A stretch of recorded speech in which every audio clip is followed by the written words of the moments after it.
राधे राधे भक्तों, आशा करती हूँ आप सब स्वस्थ होंगे, मस्त होंगे। आपका हार्दिक स्वागत है श्री माधवी जी के सेवा में। आज है कार्तिक मास का 8वां अध्याय। चलो शुरू करते हैं। जिसकी दया से सरस्वती भाव रही उपजाए, कार्तिक महात्म का वशिष्ठ लिखे 8वां अध्याय। नारद जी ने कहा, हे राजन, अब मैं कार्तिक मास के इस व्रत की उद्यापन विधि बताता हूँ, ध्यान पूर्वक सुनिए। व्रती को चाहिए कि कार्तिक मास में शुक्ल पक्ष की चतुर्दशी को व्रत के संपूर्ण फल की प्राप्ति के लिए तथा विष्णु की प्रसन्नता के लिए उद्यापन करें। तुलसी के ऊपर चंदोवा बनावें, बंदरवर व फूलों से सुसज्जित करें, चंवर से सुशोभित मंडप बनावें। चारों दरवाजों पर मिट्टी के बने हुए पुण्यशील, सुशील, जय और विजय इन 4 द्वारपालों को अलग अलग बैठावें। तुलसी की जड़ों में 4 रंगों द्वारा सर्वदो भद्र मंडल बनावें।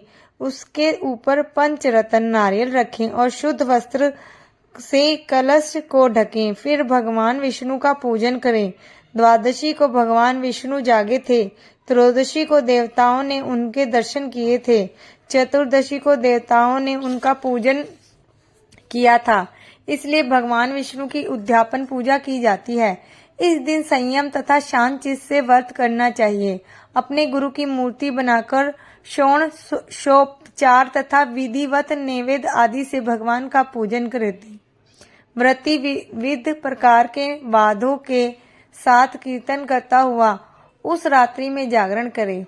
जो प्राणी श्रद्धा पूर्वक भगवान का कीर्तन करते हैं, उन लोगों के 100 जन्मों के पाप धुल जाते हैं।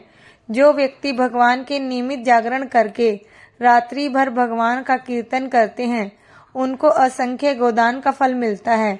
जो लोग भगवान की मूर्ति के सामने नृत्य गान करते हैं, उनके अनेक जन्मों के एकत्रित पाप नष्ट हो जाते हैं। जो भगवान के सम्मुख बैठकर कीर्तन करता और वंशी आदि बजाकर भगवत भक्तों को प्रसन्न करता और भक्ति से रात्रि भर जागरण करता है, उसे करोड़ों तीर्थ करने का फल मिलता है।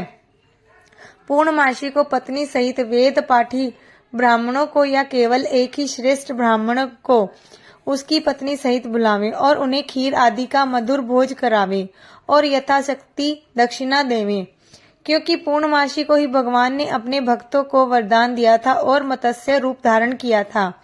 अतएव उस दिन जो दान, हवन, जप आदि भगवान विष्णु के निमित्त किया जाता है, वह अक्षय फल का देने वाला होता है। इसलिए व्रती 3 या 1 ब्राह्मण को सपत्नीक सामर्थ्यानुसार भोजन कराए।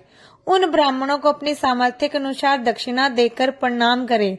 बाद में भगवान विष्णु की पूजा करके अन्य देवताओं तथा तुलसी व कपिला गाय का पूजन करें। व्रत की कथा सुनाने वाले गुरु व उपरोक्त ब्राह्मणों को वस्त्राभूषण आदि से पूजन करके उनके इस प्रकार क्षमा प्रार्थना करें, आप सब लोगों की अनुकंपा से मुझ पर भगवान सदा प्रसन्न रहे। इस व्रत को करने से मेरे 7 जन्मों के किए हुए पाप नष्ट हो जाएं और मेरी संतान चिरंजीवी हो। इस पूजा के द्वारा मेरी सभी इच्छाएं पूर्ण हो। मेरी मृत्यु होने के बाद मुझे अतिशय दुर्लभ विष्णु लोक प्राप्त हो। पूजा की सारी वस्तुओं के साथ गायें भी गुरु को दान में देवें। पश्चात घर वालों और मित्रों के साथ स्वयं भोजन करें।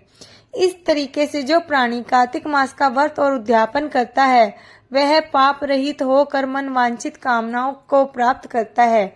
भक्तों, अगर आज की वीडियो अच्छी लगी तो प्लीज कमेंट बॉक्स में राधे राधे लिखें। भक्तों, मैं आपसे कुछ कहना चाहती हूँ, ध्यान से सुने। कल एक वीडियो आएगी दिवाली के ऊपर। हम अमावस्या को लेकर दिवाली का पूजन कैसे करें वो तो सब बताते हैं, लेकिन इस दिवाली की सुबह कितनी इम्पोर्टेंट है और कितना जरूरी है उसका पूजन, क्या विधि है, कैसे करें, और ये भी बताऊंगी कि आपके घर में धन की वृद्धि कैसी होगी और लक्ष्मी का आगमन कैसा होगा और कौन से रंग के कपड़े पहने और क्या पहने, ये सब बताऊंगी। राधा रानी आप सब पर कृपा बरसाए रखे। राधे राधे भक्तों, और मेरे चैनल को लाइक शेयर सब्सक्राइब करें।